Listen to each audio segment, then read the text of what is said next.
Thank you very much, Madam President, President von der Leyen, dear colleagues.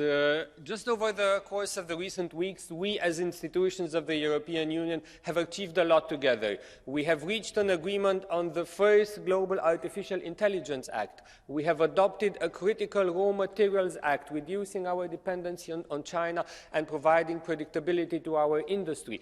All of this makes Europe stronger and safer, and we have just 2 weeks ago here in the plenary of the Parliament voted the budget of the European Union for next year, which also gives predictability to the beneficiaries of EU funds for next year. But we need to give predictability to those who expect European support in the long term.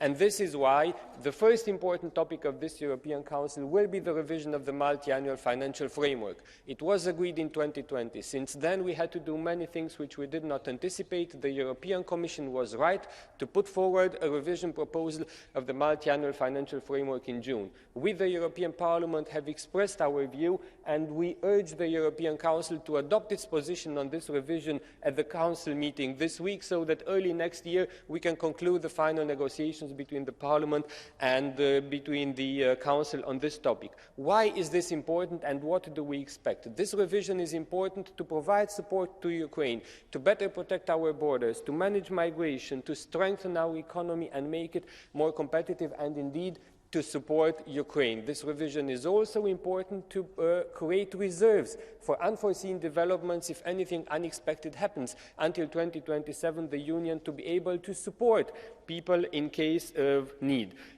This is the first important topic of the Council. The second one is indeed enlargement. And let me be clear, what Ukraine needs for us now is those concrete tools that help it win the war on the ground.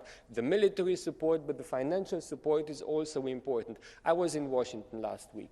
The 50 billion euros that the European Union will put forward for Ukraine will be essential to mobilize international, including US support. We cannot expect other regions of the world to support Ukraine financially, militarily, unless we are there in the front line and support ourselves. Last point, the accession talks.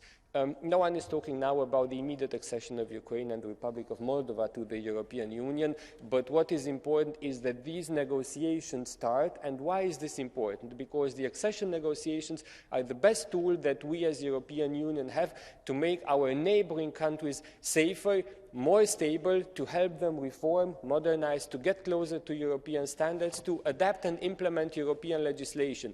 This is why these accession negotiations are not only in the interest of our neighboring countries, but they are in the interest of the European Union as a whole. This is the view of the European Parliament, of the majority of members. We hope the European Council can unanimously make this decision this week. Thank you very much.